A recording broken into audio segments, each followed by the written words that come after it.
آج انشاءاللہ ہم استغفار کی اہمیت، فائدے اور استغفار کی برکات کے بارے میں کچھ بات کریں گے۔ سب سے پہلی بات تو یہ ہے کہ ہم سب انسان بھولنے والے ہیں، خطا کار ہیں، اللہ کے حق میں، بندوں کے حق میں کوتاہی کرنے والے ہیں۔ اس لیے ہم میں سے ہر ایک کے لیے بہت ضروری ہے کہ ہم اپنے آپ کو بہتر بنانے کے لیے اور اپنی غلطیوں کو معاف کرانے کے لیے اللہ سبحانہ وتعالی کی طرف رجوع کریں۔ رسول اللہ صلی اللہ علیہ وسلم نے فرمایا ہے، ہر انسان خطا کار ہے اور بہترین خطا کار وہ ہیں جو توبہ کرتے ہیں۔ یعنی ہم میں سے ہر شخص سے کچھ نہ کچھ بھول چوک ضرور ہوتی، لیکن اس بھول چوک کا علاج کیا ہے؟ توبہ۔ اور توبہ کا مطلب ہے اللہ سبحانہ وتعالی کی طرف پلٹنا، رجوع کرنا۔ ہر انسان کے علاوہ مومن سے بھی خطا ہوتی، مومن سے بھی گناہ ہوتا ہے۔ نبی صلی اللہ علیہ وسلم نے فرمایا، ہر مومن سے کوئی نہ کوئی ایسا گناہ سرزد ہو جاتا ہے جس کو وہ وقتاً فوقتاً کرتا رہتا ہے۔ یعنی باوجود کوشش کے، باوجود عہد کرنے کے، باوجود پکا ارادہ کرنے کے ہم پھر پھسل جاتے ہیں، کچھ نہ کچھ ہم سے غلطی ہو ہی جاتی۔ فرمایا کہ یا کوئی ایسا گناہ ہوتا ہے جس پر وہ قائم رہتا ہے، یعنی کچھ گناہ ایسے ہوتے ہیں کہ جو انسان تھوڑی دیر کے لیے کرتا ہے، اس کو فوراً خیال آتا ہے اور اس کو چھوڑ دیتا ہے، لیکن کچھ گناہ ایسے ہوتے ہیں کہ جن پر وہ جمع ہی رہتا ہے، وہ اس کو نہیں چھوڑتا حتیٰ کہ وہ دنیا چھوڑ جاتا ہے، یعنی موت تک وہ اپنی اس غلطی میں پڑا رہتا ہے۔ مومن کو اس حال میں پیدا کیا گیا ہے کہ وہ فتنوں میں گھرنے والا، توبہ کرنے والا اور بھولنے والا ہوتا ہے، لیکن جب اسے نصیحت کی جاتی ہے تو وہ واعظ اور نصیحت قبول کر لیتا ہے۔ یہ مومن کی خوبی ہے۔ یعنی یہ تو ہو نہیں سکتا کہ ہم سے کوئی غلطی نہ ہو، اور یہ بھی نہیں ہو سکتا کہ ہم ہر غلطی پر فوراً ہی توبہ کر لیں۔ وہ کون سی غلطیاں ہوتی ہیں یا وہ کون سے گناہ ہوتے ہیں جن پر ہم توبہ نہیں کر پاتے؟ ان میں سے عموماً ایک قسم وہ ہوتی ہے کہ جن کے بارے میں ہم یہ جانتے ہی نہیں کہ یہ غلط ہے۔ ہم اپنی گزشتہ زندگی کے بارے میں جانتے ہیں کہ بہت ساری چیزیں ہم ایسی کرتے رہے جن کو ہم نے غلط نہیں سمجھا کیونکہ ہم اندھیرے میں تھے، لیکن جس وقت ہمیں روشنی ملی، قرآن کی روشنی، سنت کی روشنی، تو ہمیں اپنی غلطیوں کا پتہ چلنے لگا، اور جہاں جہاں ہم نے دیکھا کہ ہم کوئی چیز درست نہیں کر رہے یا پھر درست تو کر رہے مگر اعلیٰ درجے کی نہیں کر رہے، تو ہم نے اپنے اندر اس کے لیے امپرومنٹ لانے اور اس کو بہتر کرنے کی کوشش کی، اور اپنی غلطیوں سے چھٹکارا پانے کی بھی، یا کم از کم یہ ضرور ہوا کہ ہمیں ان غلطیوں پر ندامت اور شرمندگی ہونے لگی۔ تو مومن کا حال یہی ہوتا ہے کہ اس سے غلطی تو ہوتی ہے، لیکن وہ غلطی کو مان جاتا ہے، اس کو پہچان جاتا ہے، اور پھر وہ اس کی اصلاح کی کوشش کرتا ہے، اور یہ اس کے ایمان کے درجے کے مطابق ہوتا ہے۔ جس کا ایمان جتنا زیادہ ہوتا ہے اس کے اندر یہ احساس، یعنی اپنی غلطی پر ندامت اور شرمندگی کا احساس اتنا ہی زیادہ ہوتا ہے، اور جس کے اندر ایمان کم ہوتا ہے اس کے اندر وہ سیلف ریئلائزیشن اور اپنی غلطی کی پہچان اور پھر اس کے اوپر ندامت اور اس کو دور کرنے کے لیے ارادہ اور کوشش وہ بھی کم ہی ہوتی ہے۔ تو گناہ کے بعد مومن اور غیر مومن کے درمیان واضح فرق ہوتا ہے۔ مومن اپنے گناہ کو ایسے محسوس کرتا ہے جیسے وہ کسی پہاڑ کے نیچے بیٹھا ہوا اور ڈر رہا ہوتا ہے کہ کہیں وہ اس کے اوپر گری نہ جائے اور وہ اس کے نیچے پس کے دب کے ختم نہ ہو جائے۔ اور فاسق اور فاجر کا حال یہ ہوتا ہے کہ وہ اپنے گناہ کو مکھی کی طرح ہلکا سمجھتا ہے کہ وہ اس کے ناک کے پاس سے گزری اور اس نے اپنے ہاتھ سے یوں اس کو اشارے سے دور کر دیا، یعنی اس کو گناہ کی شدت کا احساس نہیں ہوتا، اس پر شرمندگی نہیں ہوتی، یعنی اس کو خیال ضرور آتا ہے کہ یہ غلط ہے، لیکن کوئی بس خیال آتا اور چلا جاتا ہے۔ اس کے اندر سے ایک آواز اٹھتی ہے لیکن وہ اس کو دبا دیتا ہے اور اس کی پرواہ نہیں کرتا۔ لیکن مومن پریشان ہوتا ہے اور وہ توبہ کرنے کی طرف لپکتا ہے، کیونکہ اس کو یہ معلوم ہے کہ اس کا ایک رب ہے جو گناہوں کو معاف کرتا ہے، اور اسے غلطی کرنے کے بعد جو شرمندگی اور ندامت اور ایک گلٹ ہوتی ہے اسے دور کرنے کے لیے وہ مدد چاہتا ہے، وہ اپنے رب کی طرف رجوع کرتا ہے اور پھر وہ اس سے چھٹکارا پاتا ہے تاکہ وہ اس دنیا میں بھی سکون کی زندگی بسر کر سکے اور آخرت میں بھی اطمینان پائے۔ رسول اللہ صلی اللہ علیہ وسلم نے فرمایا، تم سے پہلے لوگوں میں سے ایک آدمی کا ذکر ہے کہ وہ ایک کھوپڑی کے پاس سے گزرا، یعنی جیسے کہیں سے گزر رہا تھا تو راستے میں ایک کھوپڑی نظر آئی کسی مرے ہوئے کی. اس نے اس کی طرف دیکھا اور اپنے آپ سے باتیں کرنے لگا. وہ باتیں کیا کر رہا تھا؟ کہنے لگا اے میرے رب تو بڑی عظیم ذات ہے اور میں بڑا کمزور ہوں، اور تو بار بار بخشنے والا ہے اور میں بار بار گناہ کرنے والا ہوں. پھر وہ اللہ کے سامنے سجدے میں گر پڑا تو ایک غیبی آواز آئی. اسے کہا گیا کہ اپنا سر اٹھاؤ، سجدے سے اوپر کرو، اور کہا گیا کہ تو بار بار گناہ کرنے والا ہے اور میں بار بار بخشنے والا ہوں. تو اس نے اپنا سر اٹھایا اور اللہ نے اس کو بخش دیا. اب سوال یہ پیدا ہوتا ہے کہ وہ کھوپڑی دیکھ کر وہ ایسی باتیں کیوں کر رہا تھا؟ ہم سب جانتے ہیں کہ ہم جتنا بھی غافل رہیں، موت کو بھولے رہیں، لیکن اگر قبرستان کے پاس سے گزر ہو تو سوال ہی پیدا نہیں ہوتا کہ ہمیں اپنی موت یاد نہ آئے، اپنا مرنا یاد نہ آئے اور اپنی قبر یاد نہ آئے. اسی طرح اگر کسی کی میت پر جائیں تو وہاں بھی لازماً اس کو دیکھ کر، میت کو دیکھ کر یا کفن کو دیکھ کر یا اور اسی طرح کی چیزیں جو ہے متعلقہ اس کو دیکھ کر ضرور یاد آتی ہے اپنی موت.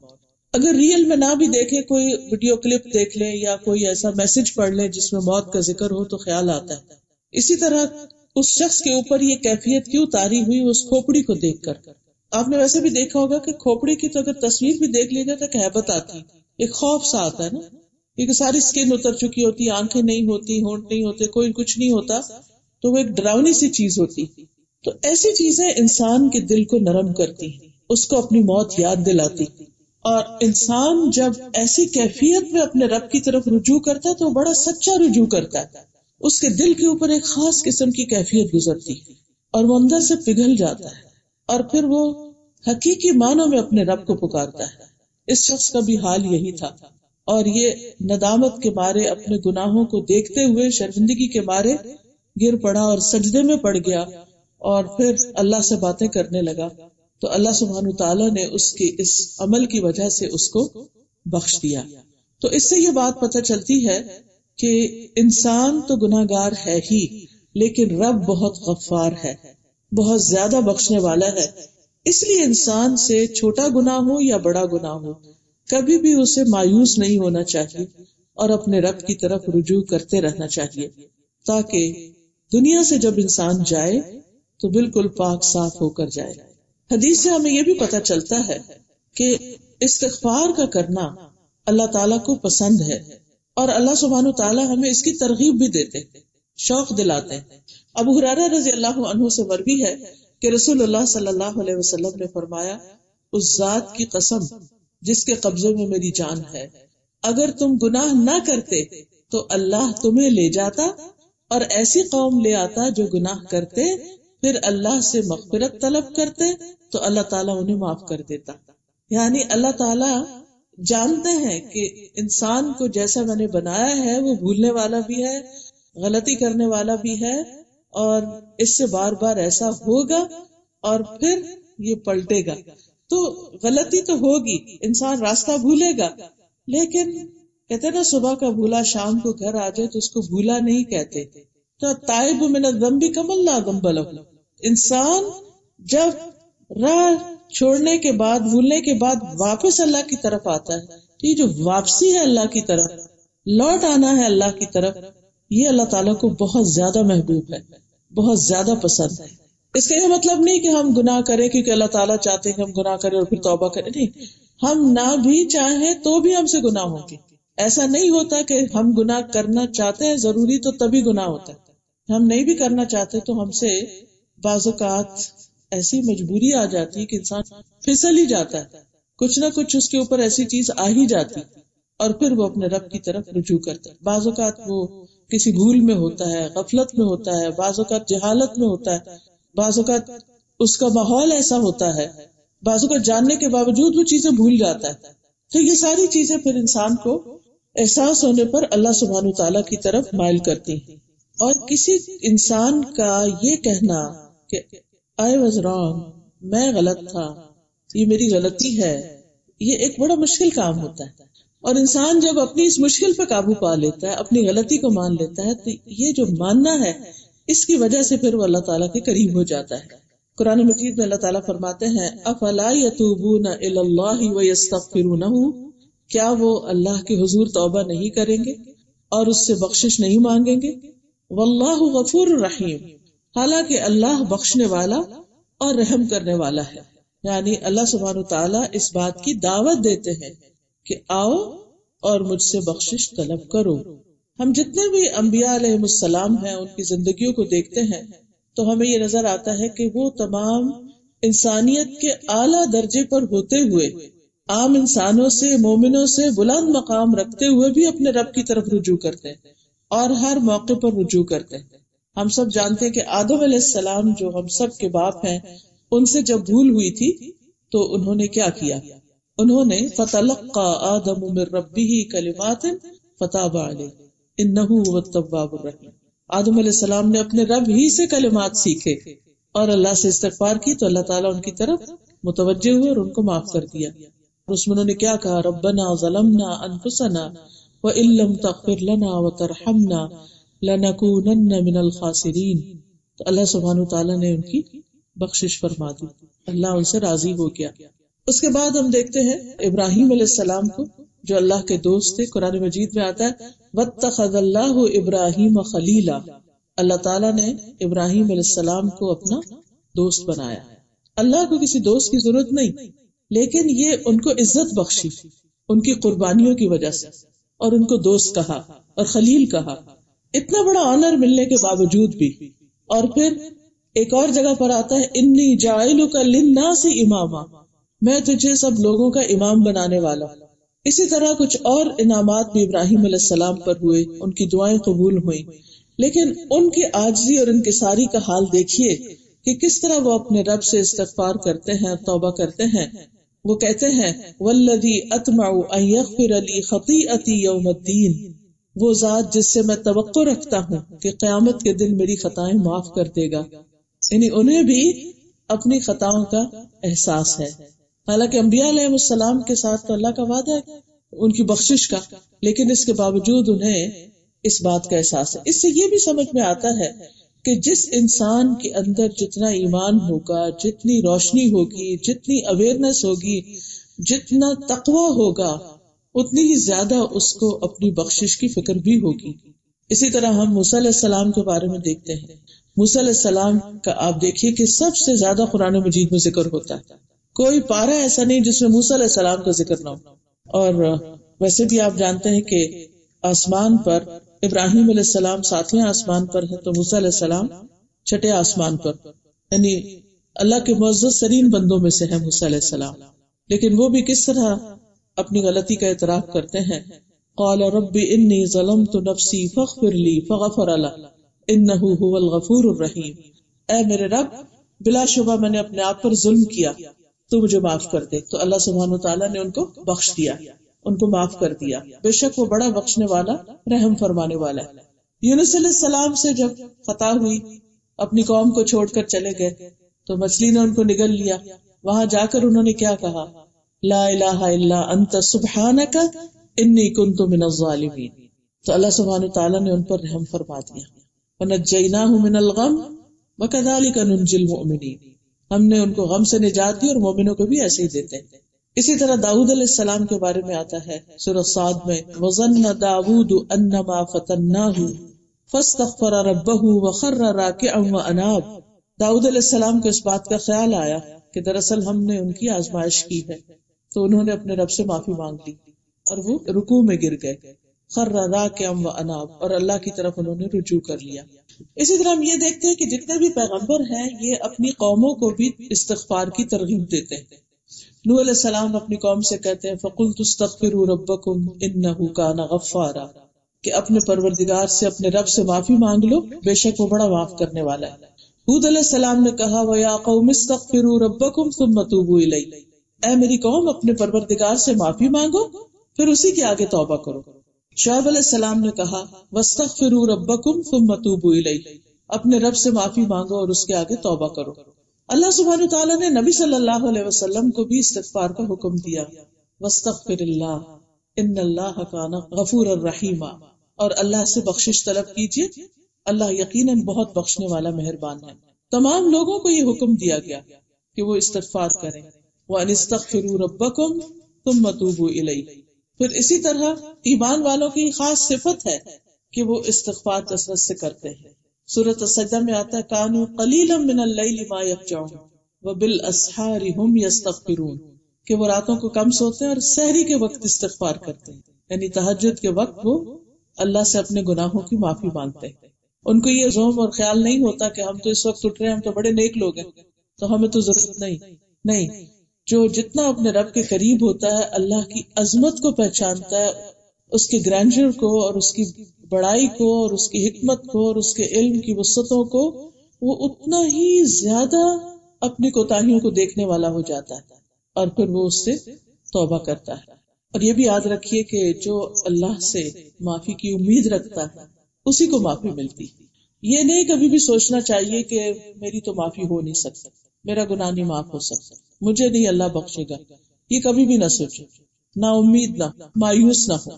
رسول اللہ صلی اللہ علیہ وسلم نے فرمایا، اللہ تبارک و تعالیٰ فرماتا ہے، اے ابن آدم، جب تک تو مجھے پکارے گا اور مجھ سے پر امید رہے گا میں تجھے بخشتا رہوں گا.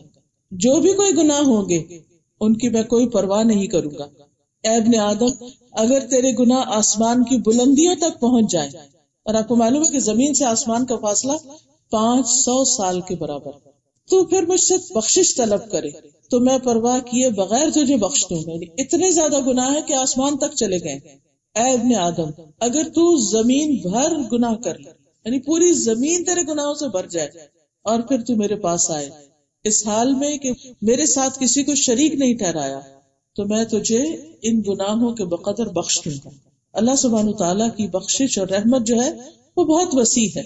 تو کسی برے سے برے انسان کو، کسی غلط سے غلط انسان کو، انتہائی گناہگار انسان کو مایوس نہیں ہونا چاہیے، توبہ کر کے رب کی طرف پلٹ جانا چاہیے. اسی میں بندے کی اصلاح ہے، اسی میں اس کی دنیا اور آخرت کی بھلائی. شیطان انسان کو مایوس کرتا ہے اور وہ کیا چاہتا ہے کہ انسان اللہ سے مایوس ہو اور وہ اللہ کی طرف نہ پلٹے اور گناہوں میں اور آگے سے آگے جائے. جب ہمارے دل میں یہ خیال آتا ہے نا کہ معافی نہیں ہو سکتی، تو پھر انسان کہتا ہے کہ جہنم میں تو جانا ہی، چلو دنیا میں تو عیش کرو. تو یہ چیز اسے گناہوں پر اور دلیر کر دیتی. لیکن جب انسان کو معافی کا یقین ہوتا ہے تو پھر انسان اللہ کی طرف رجوع کرتا چلا جاتا ہے. اور یہ یاد رکھیے کہ جو شخص اللہ کو پہچانتا ہے وہ کبھی مایوس ہو نہیں سکتا. ابو ہریرہ کہتے ہیں، میں نے نبی صلی اللہ علیہ وسلم کو فرماتے ہوئے سنا کہ ایک بندے نے بہت گناہ کیے اور کہا، اے میرے رب، میں تیرا ہی گناہ گار بندہ ہوں، تو مجھے بخش دے. اللہ رب العزت نے فرمایا، میرا بندہ جانتا ہے کہ اس کا کوئی رب ہے جو گناہ معاف کرتا ہے اور گناہ کی وجہ سے سزا بھی دیتا ہے، تو میں نے اس بندے کو بخش دیا. یعنی جو مجھ سے امید اور خوف کی حالت میں معافی مانگنے کے لیے آیا، میں نے اس کو بخش دیا. پھر اسی طرح ایک اور جگہ پر آتا ہے، رسول اللہ صلی اللہ علیہ وسلم نے فرمایا، ابلیس نے اپنے رب عز و جل سے کہا، مجھے تیری عزت و جلال کی قسم، میں تیرے بندوں کو اس وقت تک گمراہ کرتا رہوں گا جب تک ان کے جسم میں روح رہے گی. آخری وقت بھی وہ انسان کو بہکاتا اور ورغلاتا ہے. اللہ عز و جل نے فرمایا کہ مجھے اپنی عزت و جلال کی قسم، جب تک وہ مجھ سے معافی مانگتے رہیں گے میں بھی انہیں معاف کرتا رہوں گا. اس لیے انسان کو آخری وقت تک استغفار کرتے رہنا چاہیے. تو استغفار کے کچھ فائدے بھی ہیں. گناہوں کی معافی کے علاوہ سب سے پہلی بات یہ ہے کہ انسان کو پاک کرتا ہے، انسان کا بوجھ ہلکا کرتا ہے. گناہ کا اپنا ایک بوجھ ہوتا ہے جس کو وزر بھی کہتے ہیں. تو یہ جو بوجھ ہوتا ہے نا، انسان کے دل، دماغ، حتیٰ کہ اس کے جسم کو بھی بوجھل بوجھل محسوس کرواتا ہے. انسان کوئی کام ایکٹیولی پوری نشاط کے ساتھ کر نہیں پاتا. جب اسے احساس ہو جائے اس کے اوپر ایک ڈپریشن سا آ جاتا ہے. تو غلطی تو انسان سے ہوتی ہے، اور اگر کوئی انٹینشنلی غلطی نہیں بھی کر رہا تو اللہ کے حق میں جو کمی ہو جاتی، ہمارے ذکر میں جو کمی ہو جاتی، ہمارے منہ سے بھول چوک کے جو الفاظ ایسے نکل جاتے ہیں، یہ ساری چیزیں جو ہیں یہ انسان کو اس بات کا پابند کرتی ہیں کہ وہ اللہ سبحانہ وتعالیٰ کی طرف رجوع کرے. تو پہلی بات یہ ہے کہ استغفار انسان کو پاک کرتی ہے. استغفار سے گناہوں کی بخشش ہو جاتی ہے. ابو ہریرہ کہتے ہیں رسول اللہ صلی اللہ علیہ وسلم نے فرمایا، اللہ تبارک و تعالی ہر رات کو اس وقت آسمان دنیا پر آتے ہیں جب رات کا آخری تہائی حصہ رہ جاتا ہے، اور اللہ تعالیٰ فرماتا ہے کوئی جو مجھ سے دعا کرے تو میں اس کی دعا قبول کر لوں، ہے کوئی جو مجھ سے مانگے تو میں اسے دوں، ہے کوئی جو مجھ سے بخشش طلب کرے تو میں اس کو بخش دوں. یعنی اس وقت خاص طور پر پکار آتی ہے کہ انسان بخشش مانگ لے، لہذا وہ وقت اس کے لیے بہت ہی بہترین ہے۔ قرآن مجید میں آتا ہے وَمَن يَعْمَلْ سُوءًا أَوْ يَظْلِمْ نَفْسَهُ ثُمَّ يَسْتَغْفِرِ اللَّهَ يَجِدِ اللَّهَ غَفُورًا رَحِيمًا، جو شخص کوئی برا کام کر بیٹھے یا خود اپنے اوپر ظلم کر لے پھر اللہ سے بخشش طلب کرے تو اللہ تعالیٰ کو بہت بخشنے والا اور خوب رحم کرنے والا پائے گا۔ مومنوں کے بارے میں آتا ہے وَالَّذِينَ إِذَا فَعَلُوا فَاحِشَةً أَوْ ظَلَمُوا أَنفُسَهُمْ ذَكَرُوا اللَّهَ فَاسْتَغْفَرُوا لِذُنُوبِهِمْ وَمَن يَغْفِرُ الذُّنُوبَ إِلَّا اللَّهُ وَلَمْ يُصِرُّوا عَلَى مَا فَعَلُوا وَهُمْ يَعْلَمُونَ۔ ایسے لوگوں سے جب کوئی برا کام ہو جاتا ہے یا وہ اپنے آپ پر کچھ ظلم کر بیٹھتے ہیں تو انہیں فوراً اللہ یاد آ جاتا ہے اور وہ اپنے گناہوں کی معافی مانگنے لگتے ہیں، اور اللہ کے سوا کون ہے جو گناہ معاف کر سکے، اور وہ جانتے بوجھتے ہوئے اپنے گناہوں پر اصرار نہیں کرتے، یعنی جو ہی انہیں خیال آتا کہ میں نے غلط کیا تو فوراً اللہ کی طرف پلٹ آتے ہیں، دیر اینڈ دین، کسی وقت انتظار بھی نہیں کرتے۔ اور یہ وعدہ تو سب سے انسان کے لیے خوشی کا وعدہ ہے کہ التائب من الذنب کمن لا ذنب لہ، کہ گناہ سے توبہ کرنے والا ایسا ہے جیسے اس نے کبھی گناہ کیا ہی نہ ہو۔ دوسری بات یہ کہ استغفار جو وہ دلوں کی صفائی کا باعث بنتا ہے۔ انسان جب گناہ کرتا ہے تو دل پہ ایک سیاہ دھبا پڑتا ہے، پھر توبہ کر لے تو آئندہ کے لیے وہ اس سے باز ہو جائے، یعنی کہ اس سے ہٹ بھی جاتا ہے، اور استغفار کر لیتا ہے تو اس کا دل پھر سے چمک اٹھتا ہے۔ جب ہم بندوں کے ساتھ بھی کچھ زیادتی کرتے ہیں، کسی کو ہرٹ کر دیتے ہیں، کسی کو کچھ کہہ دیتے ہیں، تو پھر جب ہم ان سے معافی مانگ لیتے ہیں یا ان کے لیے معافی مانگ لیتے ہیں اللہ سے اور اپنے لیے بھی، کیونکہ کچھ گناہ ایسے ہوتے ہیں کہ جب تک بندے معاف نہ کریں تو معاف ہو نہیں سکتے، لیکن اب مشکل یہ ہے کہ بندوں سے معافی مانگنا بعض اوقات بڑا مشکل ہو جاتا ہے۔ مثلا کسی کی غیبت کر لی یا کسی کے ساتھ کوئی ایسی زیادتی کر لی اور آپ اسے جا کے کہیں کہ تم مجھے معاف کر دو، میں تمہاری بہت غیبت کی، تو آپ دیکھیے کہ اگر وہ پہلے معاف کرنے والے بھی تو پکا ہی ہو جائے گا کہ اچھا تم نے میرے ساتھ یہ کیا، تو مشکل بات۔ تو ایسے میں انسان بجائے اس کے کہ وہ اس سے جا کے ذکر کر کے ایک اور فتنہ کھڑا کرے، تو بہتر یہ ہے کہ اس کے لیے بھی اللہ سے معافی مانگے کہ یا اللہ میں نے جو اس کے حق میں کمی کوتاہی کی ہے اس کے عوض اس کے گناہوں کو معاف کر دے، تو اس سے انسان کے دل کا بوجھ ہٹ جاتا ہے، ورنہ گناہ ہمیشہ انسان کے لیے شرمندگی اور ندامت اور بوجھ کا سبب بنتا ہے۔ دوسرا فائدہ یہ ہے کہ انسان کو دنیا کی بھی برکتیں ملتی، گناہوں کا بوجھ تو ہٹتا ہے، دل صاف ہوتے ہیں، چمکتے ہیں، پاکیزگی کا ذریعہ بنتا ہے، یعنی جس طرح انسان نہا دھو کر جسم کو صاف کرتا ہے اسی طرح استغفار کر کے اپنے باطن کو صاف کرتا ہے، اور اس کے ساتھ ساتھ یہ کہ دنیا کی برکتیں اس پر نازل ہونے لگتی۔ قرآن مجید سورۃ النمل میں آتا ہے لولا تستغفرون اللہ لعلکم ترحمون، تم اللہ سے بخشش کیوں نہیں طلب کرتے تاکہ تم پر رحم کیا جائے۔ اسی طرح اللہ تعالیٰ کی محبت ملتی، ان اللہ یحب التوابین ویحب المتطہرین، بے شک اللہ خوب توبہ کرنے والوں سے محبت کرتا ہے اور پاک صاف رہنے والوں سے بھی محبت کرتا ہے۔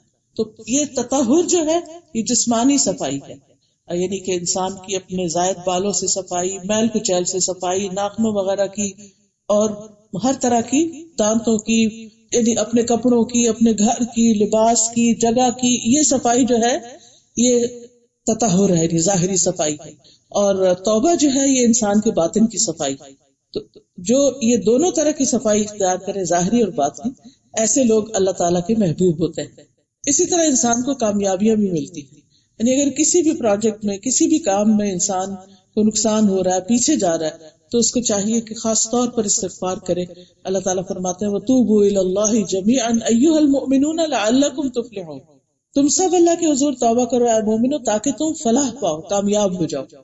یعنی جہاں بھی انسان کو کوئی ناکامی ہو رہی ہے، کہیں وہ پیچھے رہ رہا ہے، کوئی مشکل آ رہی ہے، تو وہیں پر استغفار شروع کر دے۔ پھر اللہ کا وعدہ ہے کہ اللہ تعالیٰ ایسے بندوں کو، استغفار کرنے والوں کو دنیا کا بھی اچھا سامان عطا کرے گا۔ سورۃ ہود آیت 3 میں آتا ہے وَأَنِ اسْتَغْفِرُوا رَبَّكُمْ ثُمَّ تُوبُوا إِلَيْهِ يُمَتِّعْكُمْ مَتَاعًا حَسَنًا إِلَىٰ أَجَلٍ مُّسَمًّى وَيُؤْتِ كُلَّ ذِي فَضْلٍ فَضْلَهُ، اور یہ کہ تم لوگ اپنے رب سے اپنے گناہ معاف کراؤ، پھر اس کی طرف متوجہ رہو، تو تمہیں ایک مقرر وقت تک اچھا سامان زندگی دے گا۔ یہ سامان زندگی اس دنیا کا سامان، یعنی اگرچہ ہماری نظر آخرت پر ہونی چاہیے، لیکن دنیا میں رہنے کے لیے بھی انسان کو سامان دنیا چاہیے ہوتا ہے، اور اگر وہ صحیح ہو، درست ہو، تو اس سے زندگی آسان ہو جاتی ہے، اور اگر وہ نہ ہو تو انسان محتاج ہوتا ہے اور اس کے بہت سے کام رک جاتے ہیں۔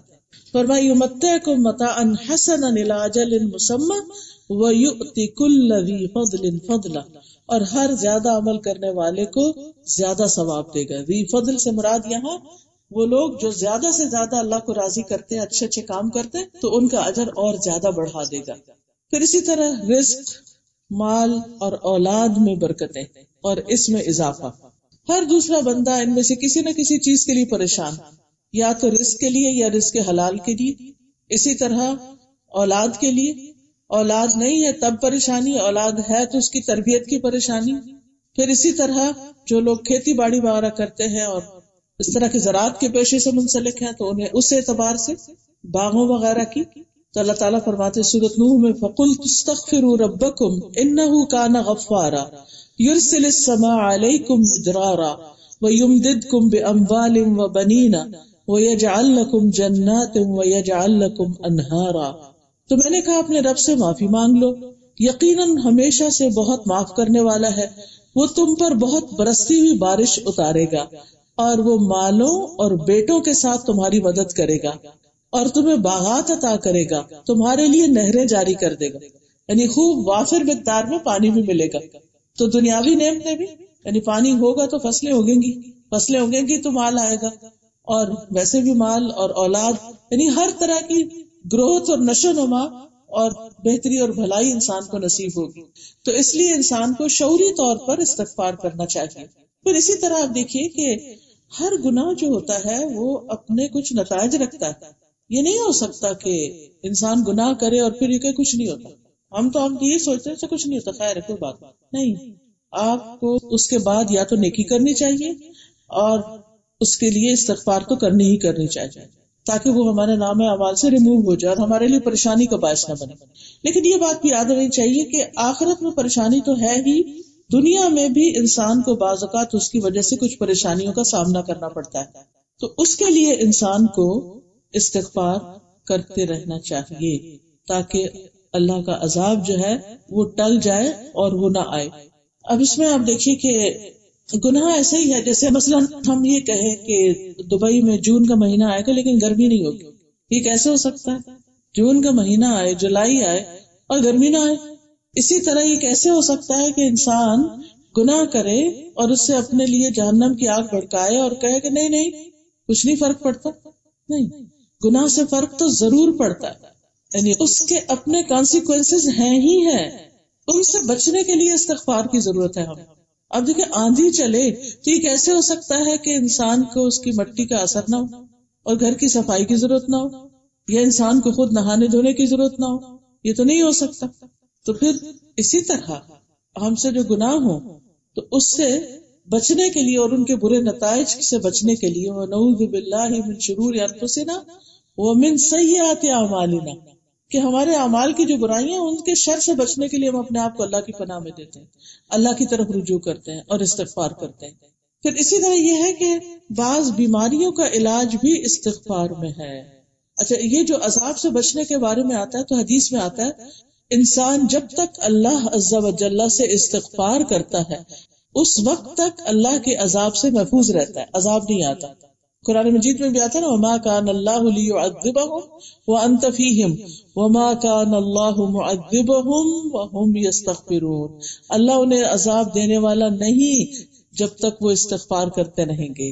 یہ مشرکین کے بارے میں آیا کہ اللہ ان کو بھی عذاب نہیں دے گا اگر وہ استغفار کریں گے، یعنی ان کو تباہ نہیں کیا جائے گا۔ اسی پر ہم سب اپنے آپ کو بھی دیکھ لیں۔ پھر اسی طرح بیماریوں کا علاج، قتادہ کہتے ہیں کہ یہ قرآن تمہیں تمہاری بیماری اور علاج بتاتا ہے۔ گناہ بیماری ہے اور استغفار ان کا علاج ہے۔ بیماریاں دو طرح کی ہوتی ہیں نا، ایک جسمانی بیماریاں ہوتی ہیں اور ایک روحانی بیماریاں ہوتی ہیں، اور آج آپ دیکھیں دنیا میں جسمانی بیماریوں کی نسبت ذہنی، نفسیاتی اور روحانی بیماریاں کہیں زیادہ ہیں۔ ہر دوسرے گھر میں جادو کا مسئلہ ہے، ہر تیسرے شخص کو نظر کا مسئلہ ہے، کہیں کوئی شر ہے کہیں کوئی فساد ہے، اور آپ دیکھیں کہ لوگ ٹیسٹ پہ ٹیسٹ کرواتے جاتے ہیں لیکن کوئی بیماری ڈائگنوز نہیں ہوتی بعض اوقات، اور جب ہوتی نہیں کوئی علاج ہی نہیں ہوتا۔ تو یہ کون سی بیماریاں ہیں؟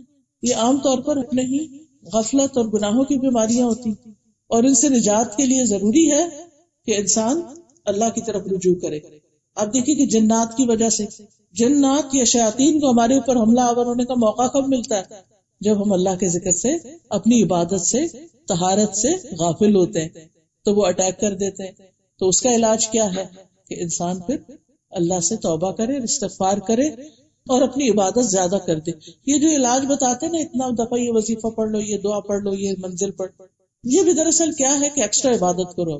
وہ ایکسٹرا عبادت کمپنسیٹ کرتی ہے اس کمی کو جو ہم پہلے کر چکے ہوتے ہیں.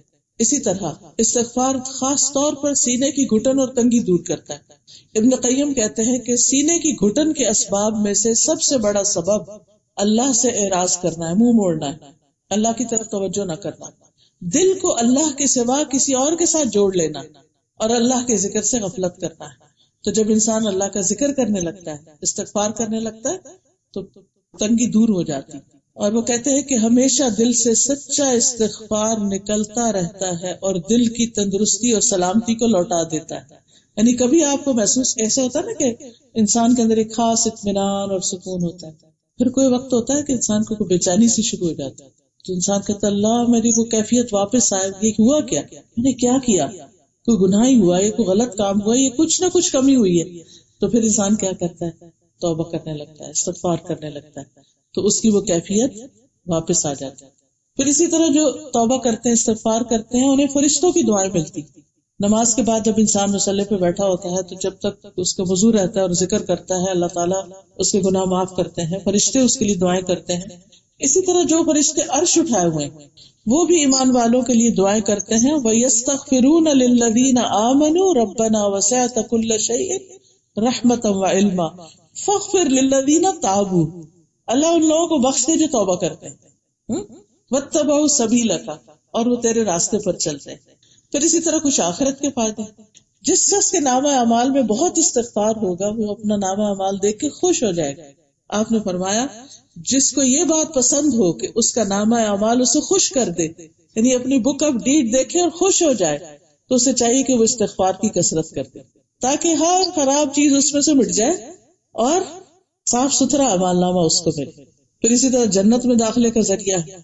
یا ایھا الذین آمنوا توبوا الی اللہ توبۃ نصوحا عسى ربکم ان یکفر عنکم سیئاتکم ویدخلکم جنات تجری من تحتها الانہار. اے ایمان والو، اللہ سے توبہ کرو، خالص توبہ. تمہارا رب قریب ہے کہ تم سے تمہاری برائیاں دور کر دے اور تمہیں ایسے باغوں میں داخل کرے جن کے نیچے نہریں بہتی ہیں. اسی طرح جہنم سے بچنے کا ذریعہ ہے. رسول اللہ صلی اللہ علیہ وسلم نے فرمایا اے عورتوں کے گروہ،